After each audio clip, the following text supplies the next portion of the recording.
Hello everyone, NTA net history में आप सभी का स्वागत है। आज की वीडियो में हम यूजीसी नेट के पेपर फर्स्ट के क्वेश्चन सोल्व करेंगे। तो इस वीडियो में जून 2019 में आए हुए टीचिंग एप्टीट्यूड के सभी शिफ्ट के क्वेश्चन सोल्व करेंगे। तो फर्स्ट क्वेश्चन है, निम्नलिखित में से कौन सी अधिगमकर्ता की सामाजिक विशेषता है? संवेदी प्रत्यक्षीकरण की शक्ति, चिंतन क्षमता, संश्लेषणात्मक कल्पना शक्ति, स्वयं को दूसरों के साथ संबद्ध करने की योग्यता। तो ऑप्शन 4 जो है इसका राइट आंसर होगा, स्वयं को दूसरों के साथ संबद्ध करने की योग्यता। यदि एक अधिगमकर्ता सामाजिक होगा तो वह सहज भाव से ही खुद को दूसरों के साथ समायोजित कर लेगा। नेक्स्ट क्वेश्चन है, निम्नलिखित में से कौन सी निर्माणात्मक मूल्यांकन की विशेषता है? मूल्यांकन स्तरांत पर होता है, मूल्यांकन कार्यक्रम तैयार करने से पहले किया जाता है, मूल्यांकन शिक्षण का अधिगम परिणाम संसूचित करने से संबंधित होता है, मूल्यांकन शिक्षण के दौरान किया जाता है। तो ऑप्शन 4 जो है इसका राइट आंसर होगा, मूल्यांकन शिक्षण के दौरान किया जाता है। बच्चों की लगातार प्रतिपुष्टि के लिए निर्माणात्मक मूल्यांकन जो है वो अत्यधिक सहायक होता है। इस मूल्यांकन में क्या होता है कि टीचर जो है वो टीचिंग के टाइम ही यह जांच करते रहते हैं कि बच्चे ने अनुभूतियों व अभिव्यक्तियों को और ज्ञान को कितना आत्मसात किया है, अर्थात कितना सीखा है, और इसे रचनात्मक मूल्यांकन भी कहते हैं। और निर्माणात्मक मूल्यांकन का जो मुख्य उद्देश्य है वो रचनात्मक प्रतिक्रिया में सक्षम बनाना होता है, जो उनको बेहतर ढंग से सीखने में प्रभावी रूप से मदद करे। और निर्माणात्मक मूल्यांकन की मुख्य विशेषता यही है कि ये शिक्षण कार्य के दौरान किया जाता है। नेक्स्ट क्वेश्चन है, शिक्षण अधिगम से संबंधित अनुभव का शंकु को किसने प्रस्तुत किया? Option 1 John Dewey, option 2 Kilpatrick, option 3 Froebel और ऑप्शन 4 एडगर डेल। इसका राइट आंसर होगा ऑप्शन 4 एडगर डेल। इसके माध्यम से अधिगम में अधिकतम इंद्रियों का प्रयोग करना समझाया गया है। नेक्स्ट क्वेश्चन है,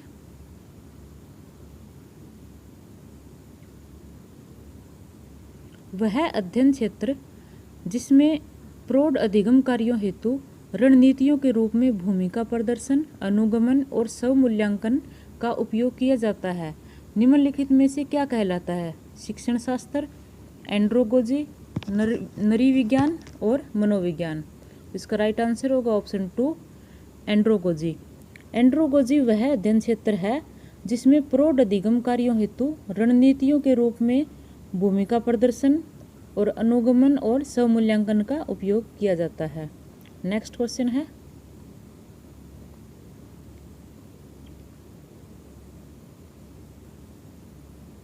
निम्नलिखित में से कौन सी अधिगमकर्ता की गैर संज्ञानात्मक विशेषता है? समरण, समस्या समाधान, महत्वपूर्ण संवेदी आदतों की पहचान करना, सत्य में विश्वास करना। तो इसका राइट आंसर होगा ऑप्शन 4 सत्य में विश्वास करना। क्योंकि अगर संज्ञान नहीं होगा तो बच्चा कोई भी वस्तु या स्थिति को उसी रूप में विश्वास कर लेगा जैसा कि वह दिखाई देता है। तो इसलिए सत्य का होना, सत्य में विश्वास करना गैर संज्ञानात्मक की विशेषता है।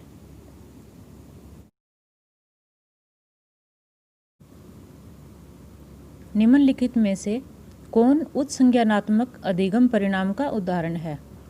तथ्यों एवं उनके अनुक्रमों का अधिगम, नियमों तथा क्रिया अनुक्रमों का अधिगम, अवधारणाओं एवं अमूर्तों का अधिगम, अभिज्ञता एवं मूल्यन का अधिगम। तो इसका राइट आंसर होगा ऑप्शन 3 अवधारणाओं एवं अमूर्तों का अधिगम। अमूर्त से तात्पर्य ये है कि व्यक्ति अपने मन में ही पर्यावरणीय घटनाओं और सूचनाओं का एक संज्ञानात्मक नक्शा विकसित कर लेता है। नेक्स्ट क्वेश्चन है,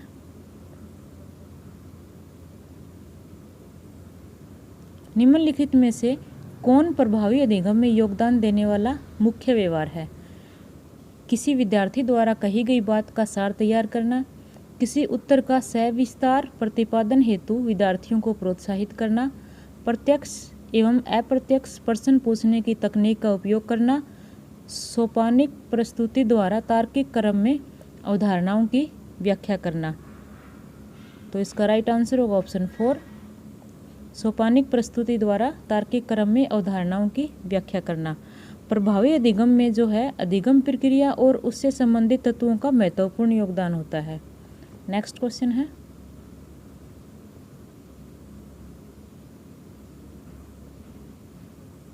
ऑनलाइन कक्षा के माध्यम से प्रत्यक्ष भागीदारी एवं अंतःक्रिया को प्रोत्साहित करने वाले अनुदेशन कहलाते हैं। समकालिक अनुदेशन, असमकालिक अनुदेशन, पारंपरिक अनुदेशन, सैद्धांतिक अनुदेशन। इसका राइट आंसर होगा ऑप्शन 1, समकालिक अनुदेशन।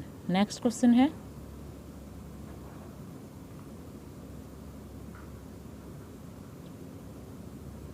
मूल्यांकन योजना के अवयव क्या हैं?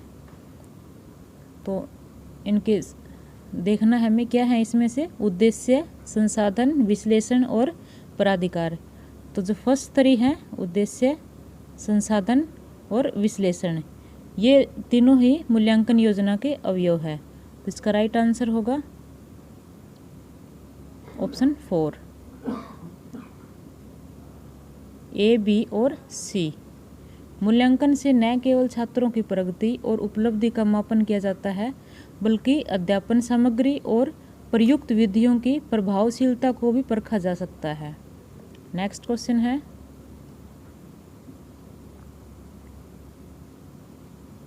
किस प्रकार के मूल्यांकन में अधिगमकर्ता की कमियों एवं कठिनाइयों की पहचान पर बल दिया जाता है?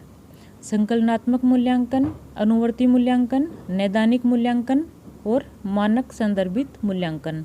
इसका राइट आंसर होगा ऑप्शन 3, नैदानिक मूल्यांकन। नैदानिक मूल्यांकन जो है वो एक ऐसी क्रिया है जिसके द्वारा शिक्षक अपने विद्यार्थी के असंतुलित व्यक्तित्व और कुसमायोजित व्यवहार आदि परिस्थितियों को दूर करने का प्रयास करता है। इसमें संयम और धैर्य की भी आवश्यकता होती है। क्या होता है कि जिस तरह से एक डॉक्टर अपने मरीज की बीमारी सुनकर और बीमारी के कारणों की जांच करता है ताकि उसका सही इलाज किया जा सके, उसी तरह से शिक्षक भी विद्यार्थी के अध्ययन में जो रुकावटें आती हैं या उसकी मंद गति के जो कारण होते हैं उसका अध्ययन करता है ताकि वह उसको दूर करके विद्यार्थी की अधिगम क्रिया का विकास कर सके। नीचे दिए गए 2 सेटों में सेट 1 में ब्लूम की वर्गीकी के अनुसार अधिगम के विभिन्न स्तर दिए गए हैं, जबकि सेट 2 में उनके उदाहरण और संबंधित कार्य दिए गए हैं। इन दोनों सेट को सम्मिलित कीजिए और नीचे दिए गए विकल्प में से अपना उत्तर चुनिए। सेट ए में अधिगम स्तर दिए गए हैं और सेट 2 में उनके उदाहरण, तो इनको सम्मिलित करना है। ऑप्शन ए, स्मृति स्तर जो है ये सूचना अनुस्मरण करना, अवबोध स्तर में दी गई संकल्पना के उदाहरणों की पहचान करना, विश्लेषण स्तर सूचना का कई भागों में पृथक्करण और सृजन स्तर के अंतर्गत नए विचार उत्पन्न करना। तो इसका राइट आंसर होगा ऑप्शन 4। नेक्स्ट क्वेश्चन है,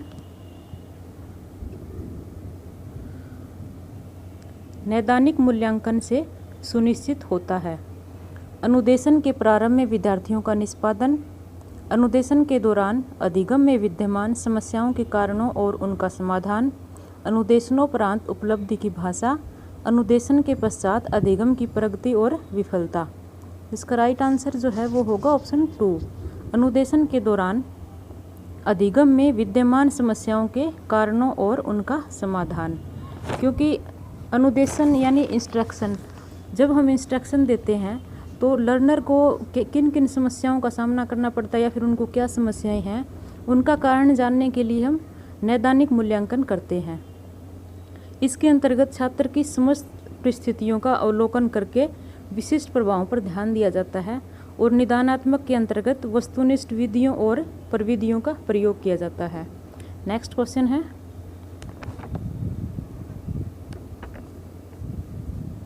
निम्नांकित में से कौन सा अनुदेशात्मक सॉफ्टवेयर का उदाहरण है? ऑप्शन 1 ऑडियो पॉडकास्ट, ऑप्शन 2 मुद्रित सामग्री या पुस्तक, ऑप्शन 3 रेडियो वार्ता, ऑप्शन 4 एजुसेट। तो इसका राइट आंसर होगा ऑप्शन 3 रेडियो वार्ता। नेक्स्ट क्वेश्चन है, किस शिक्षण सहायक सामग्री से पठन, श्रवण और उच्चारण जैसे कौशल में अभिवृद्धि होती है?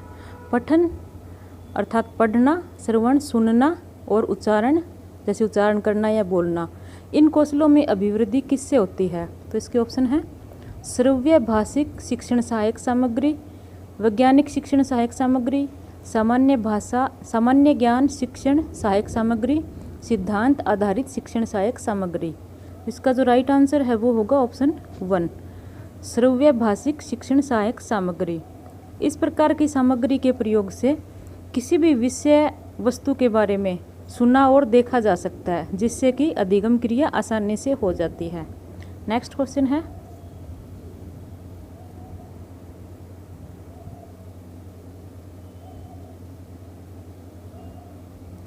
नीचे दी गई सूची में से उन अनुदेशनात्मक पक्षों की पहचान दीजिए जो कक्षा योजना की संरचना का अंश है।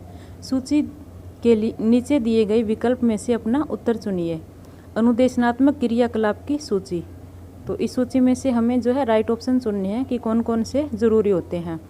अनुदेशन का अर्थ होता है इंस्ट्रक्शन देना, कि जब हम इंस्ट्रक्शन देते हैं तो छात्रों से क्या अपेक्षा करते हैं कि कौन कौन से क्रियाकलाप उनके द्वारा किए जाने चाहिए। ऑप्शन 1 है विद्यार्थियों का ध्यान प्राप्त करना, ये सही है, क्योंकि विद्यार्थी अगर ध्यान देंगे तो ही वो सही से सुन पाएंगे। विद्यार्थियों का पूर्वकालिक ज्ञान से इसका कोई लेना देना नहीं है, तो ये गलत हो जाएगा। ऑप्शन 3 अधिगमकर्ता को उद्देश्यों के बारे में सूचित करना, ये सही है। अधिगम की पूर्वापेक्षिता के रूप में सूचित करना, ये भी सही है। ग्रंथालय में पठन सामग्री की उपलब्धता की जांच करना, ये कथन गलत है। और वांछित उत्तर प्राप्त करना, ये भी सही है। तो इसका राइट आंसर होगा 1, 3, 4 और 6। तो ये है ऑप्शन 2 में, ऑप्शन 2 जो है इसका राइट आंसर होगा।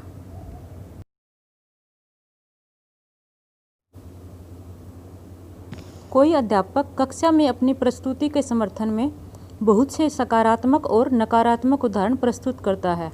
यह शिक्षण के किस स्तर से संबंधित होगा? ऑप्शन 1 है स्वायत्त विकास स्तर, स्मृति स्तर, अवबोध स्तर और चिंतन स्तर। तो इसका राइट आंसर होगा ऑप्शन 3, अवबोध स्तर। इस तरह के स्तर के शिक्षण में एक टीचर जो है वो छात्रों के समक्ष सिलेबस को इस प्रकार प्रस्तुत करता है कि छात्रों को अवबोध के लिए अधिक से अधिक अवसर मिले और छात्रों में आवश्यक सूझबूझ उत्पन्न हो। तो इस प्रकार से के शिक्षण में क्या होगा कि छात्रों की सहभागिता बनी रहती है और यह शिक्षण उद्देश्य केंद्रीय और सूझबूझ से युक्त होता है। नेक्स्ट क्वेश्चन है, नीचे अधिगम की कुछ विशेषताएं सूचीबद्ध की गई हैं, इनमें से प्रभावी शिक्षण में सहायक तत्वों को पहचानिए। तो प्रभावी शिक्षण से तात्पर्य है, प्रभावी शिक्षण वह शिक्षण है जिसमें अधिगमकर्ता अर्थात लर्नर सीखने के उच्चतम बिंदु पर होता है, यानी अधिक से अधिक सीखता है। तो उन तत्वों की पहचान करनी है हमें। ऑप्शन 1 अधिगमकर्ताओं का अध्यापक के प्रति सम्मान, ये सही नहीं है, इसकी कोई आवश्यकता नहीं है। बी अधिगमकर्ताओं की मानसिक योग्यता का स्तर, ये सही है। अधिगमकर्ताओं का पूर्व अनुभव, ये कथन भी सही है। अधिगमकर्ताओं की अध्ययन में अभिरुचि का स्तर, सही है। अधिगमकर्ताओं के अंतःवैयक्तिक संबंध का स्तर, ये कथन गलत है। अधिगमकर्ताओं का समाज के बारे में दृष्टिकोण, ये सही है। तो इसका राइट आंसर होगा बी, सी, डी और एफ। तो बी, सी, ये ऑप्शन 4 जो है वो इसका राइट आंसर होगा। नेक्स्ट क्वेश्चन है,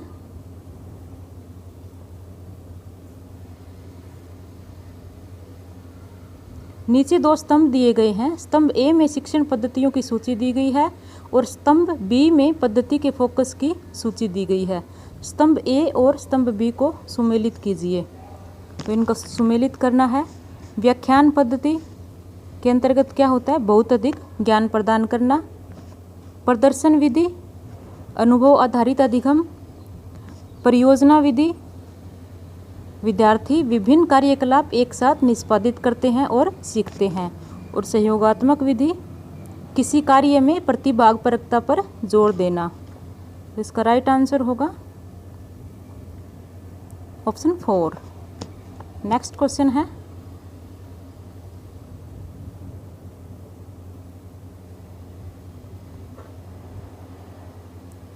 नीचे किसी अध्यापक द्वारा निष्पादित कार्यकलाप की सूची दी गई है। कौन से कार्यकलाप निर्माणात्मक मूल्यांकन की प्रकृति के हैं? तो इसमें जो निर्माणात्मक मूल्यांकन की प्रकृति के हैं उन कार्यकलाप को छांटना है हमें। सबसे पहले निपुणता परीक्षण देना, ये नहीं होगा। क्विज सत्र का आयोजन, सही है। ग्रेडिंग प्रणाली में विद्यार्थियों का मूल्यांकन, ये भी गलत है। शिक्षण में प्रतिपुष्टि देना, सही है। विद्यार्थियों के चिंतन को बढ़ावा देना, ये भी सही है। तो इसका राइट आंसर हो जाएगा बी, डी और ई। ऑप्शन 3 जो है हमारा राइट आंसर होगा। नेक्स्ट क्वेश्चन है,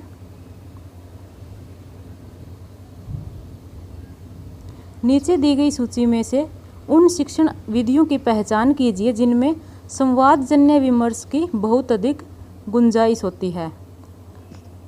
ऑप्शन 1 ए, श्रव्य दृश्य उपकरणों की सहायता से व्याख्यान, ये नहीं होगा। समूह शिक्षण, ये भी नहीं होगा। ऑप्शन सी ट्यूटोरियल, ये सही है। समस्या समाधान विधि, ये भी सही है। और समूह चर्चा, ये सही है। तो इसके अंतर्गत सी, डी और एफ जो है वो राइट है। राइट आंसर होगा ऑप्शन 2।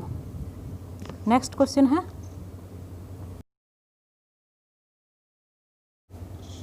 शिक्षण में चर्चा पद्धति को प्रभावशाली रूप से आयोजित करने के लिए निम्नलिखित शर्तों को पूरा होना चाहिए। इनमें से कौन कौन सी शर्तें हैं जो कि शिक्षण में चर्चा पद्धति को प्रभावशाली रूप से आयोजित करने के लिए आवश्यक हैं? तो वो हैं ऑप्शन बी, विषय पहले से ही घोषित हो। ऑप्शन सी, विषय सामान्य रुचि का हो। और ऑप्शन ई, सहभागियों की भाषा की सहजता। तो इसका राइट आंसर होगा ऑप्शन 1, बी, सी और ई। नेक्स्ट क्वेश्चन है, बहुल बुद्धि सिद्धांत का विकास किसने किया? Option 1 Alfred Binet, option 2 L Thurstone, option 3 Charles Spearman और ऑप्शन 4 होवार्ड गार्डनर। तो ऑप्शन 4 जो है वो इसका राइट आंसर होगा, होवार्ड गार्डनर ने। नेक्स्ट क्वेश्चन है, प्रभावशाली शिक्षण व्यवहारों की सूची में से उन्हें चुनिए जिन्हें मुख्य व्यवहार कहा जाता है। तो वो है ऑप्शन 1 सभी विद्यार्थियों को प्रत्यक्ष श्रव्य और मौखिक प्रदायगी। और ऑप्शन 4 प्रस्तुतिकरण के विविध तरीके। और ऑप्शन 5 कक्षा को कम से कम अस्त व्यस्त करते हुए दुर्व्यवहार को रोकना। ये 3 जो हैं वो मुख्य व्यवहार की श्रेणी में आते हैं। तो इसका राइट आंसर होगा ऑप्शन 1। नेक्स्ट क्वेश्चन है,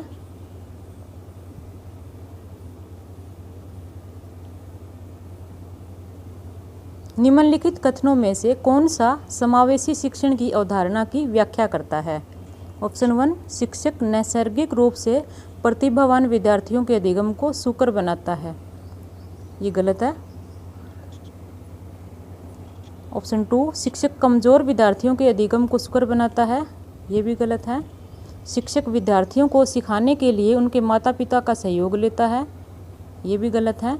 शिक्षक विभिन्न पृष्ठभूमियों के विद्यार्थियों को एक ही कक्षा में एक साथ सिखाता है, ये है सही है। तो इसका राइट आंसर होगा ऑप्शन 4।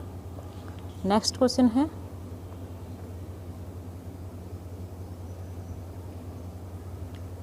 निम्नलिखित में से कौन सा अधिगमकर्ता को संवेगात्मक बुद्धि का सर्वोत्तम विवरण प्रस्तुत करता है? तो वो है ऑप्शन ए दूसरे लोगों और स्वयं अपने संवेग को समझना। और ऑप्शन डी स्थिति के अनुरूप अपने संवेगों का समायोजन करना। और ऑप्शन एफ अन्य लोगों को जैसे वे हैं वैसा ही स्वीकार करना। तो ए, डी और एफ जो है वो इसके राइट आंसर होंगे। ए, डी, एफ ऑप्शन 1 है इसका राइट आंसर है।